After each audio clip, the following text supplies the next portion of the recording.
Hi guys! For today's video nga pala, gagawa ako ng minadaling gulaman na version ko. So ayan, sa isang casserole nga pala, naglagay lang ako ng 5 cups ng tubig. Depende na rin pala sa inyo kung ilang cups na tubig ilalagay nyo guys. Dahil depende rin sa powder na gulaman na gagamitin nyo. So ito palang ginamit ko na Magic Unflavored Jelly Mix Powder.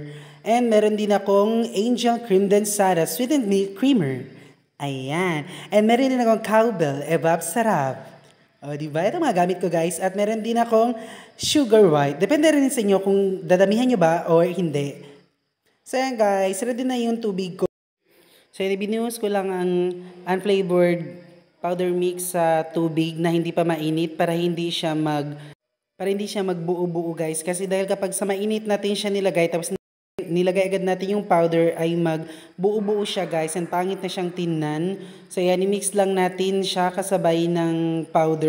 Then haluin lang siya ng mabuti para walang maiwan na buo-buo guys sa mixture natin.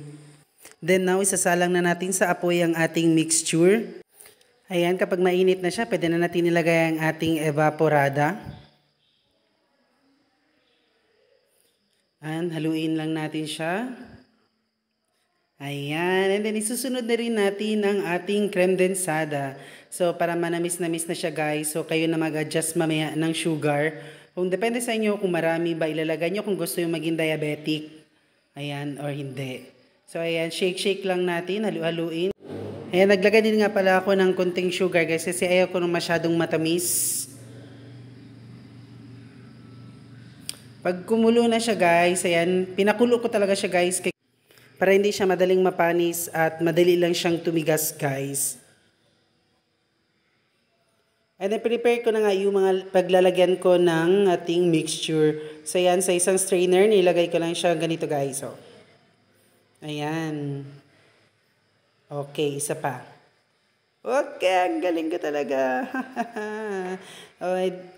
Siya nga pala guys, ito pala ang favorite dessert ko. Dessert ba to o hindi? Share nyo naman kung dessert ba to guys. So ayan, meron akong pasta. Ayan. Favorite ko din pasta guys, kahit saan ko ilagay. Ayan, thank you for watching. Mwah!